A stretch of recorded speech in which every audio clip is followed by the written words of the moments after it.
Bueno, ¿cómo están? Hoy vamos a hacer un breve repaso de todo lo que ustedes tienen que saber indispensablemente a la hora de rendir el primer examen parcial, la primera evaluación de carácter formativo. Nosotros, si ustedes analizan el periodo que comprende a la sociedad y Estado en el libro de Romero, pasamos por 4 periodos claramente marcados. El primero, prácticamente es el de 1880 a 1916, los gobiernos conservadores. ¿Por qué se caracteriza o cuáles son las principales características en los planos políticos, económicos y sociales de este proceso? Primero, recuerden que sus bases estaban en el régimen de la Constitución del 53. Ustedes no tenemos acá una democracia totalmente respetada, acá tenemos una oligarquía, la oligarquía conservadora.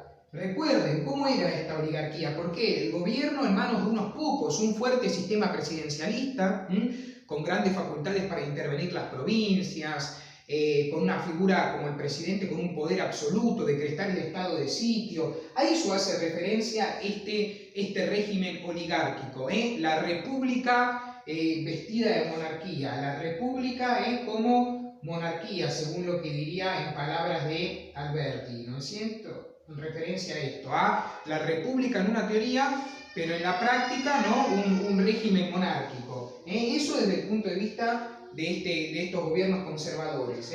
Recuerden que prácticamente se caracterizó también porque en una etapa donde se carecía de rivales políticos, bueno, el Partido Autonomista Nacional, eso desde el punto de vista político, las revueltas de la Unión Cívica Radical, la Revolución de Parque de 1890. Desde el punto de vista económico, se experimenta un gran crecimiento basado en el modelo agroexportador, ¿no es cierto? Piensen ustedes que acá estamos a nivel mundial hablando de lo que es la famosa Belle Époque del capitalismo desde 1880 prácticamente hasta la Primera Guerra Mundial, un crecimiento sostenido de la Argentina económicamente, con inversiones extranjeras, sobre todo las británicas. Recuerden que Gran Bretaña empieza a ver amenazado su dominio por los Estados Unidos y por Alemania. Por ejemplo, en 1880 la producción industrial de Gran Bretaña era superior a la de Alemania, a la de Estados Unidos y Alemania juntas, mientras que ya para estos años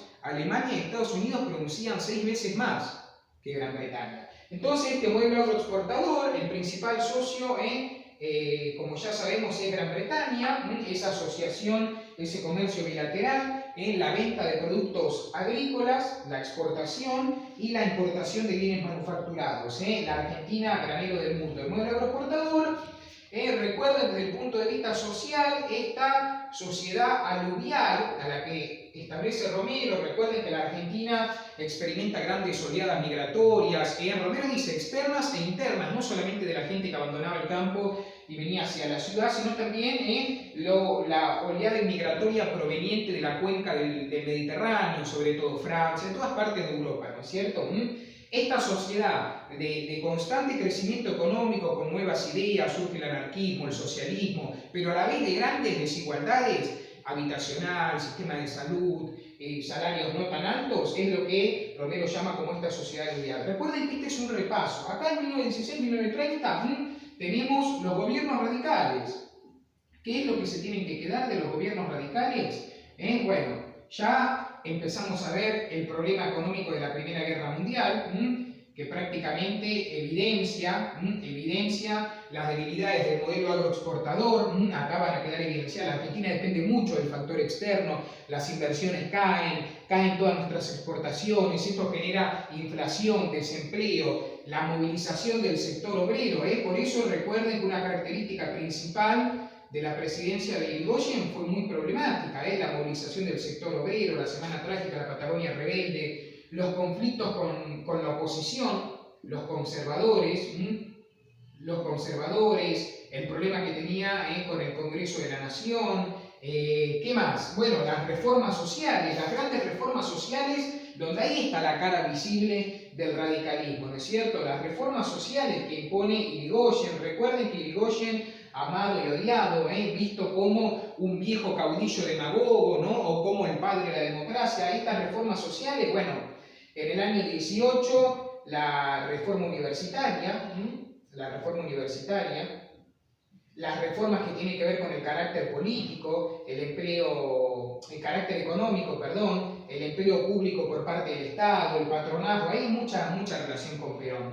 Y recuerden que acá nosotros estamos con ese nuevo proyecto que están haciendo, que esto es fundamental. La Unión Cívica Radical fue el primer partido moderno, el partido de masas, que luego de la ley Sáenz Peña empezamos a hablar de la democracia. Recuerden que el programa de gobierno de Hipólito Yrigoyen era la democracia y la constitución como modelo de gobierno, ¿no? Bueno, acá de entrado, en 1930, nosotros nos encontramos nuevamente con la década infame, la restauración conservadora. Acá ustedes tienen que comprender que prácticamente la crisis del 30 agudizó todos estos conflictos que tenía Yrigoyen. Acá estamos en la Gran Depresión,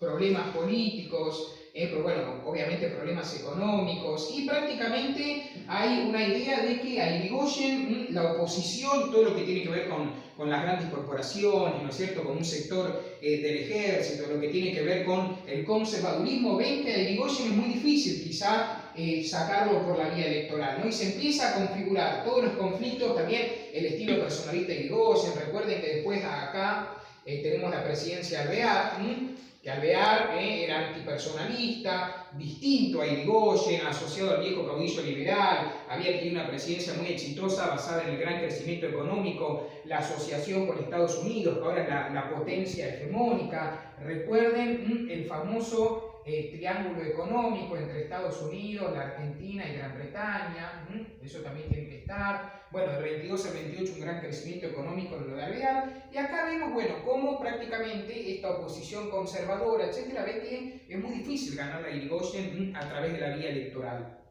Sumado a su liderazgo, su estilo personalista, la Gran Depresión, la crisis económica, se va a dar el golpe del 30, el primer golpe de Estado. Recuerden, ahí tenemos a Uriburu con su proyecto corporativista, y el gobierno de Justo, el gobierno de la concordancia, la alianza entre socialistas, los socialistas independientes, los conservadores y los radicales antipersonalistas. En el gobierno de Justo, bueno, ustedes saben que fue un gran gobierno en cuanto al teje y maneje de la economía, ¿no? Pero donde acá prácticamente va a iniciar el proceso de la ISI, la industrialización por sustitución de importaciones, el Estado benefactor keynesiano, el Estado keynesiano que va a iniciar en esta época. Recuerden que ahora, después de la crisis del 30, el Estado toma un gran rol dentro de la economía, participa, aumenta el gasto público, fomenta el consumo, la inversión. Eso recuerden que lo vimos en la clase. Empieza acá.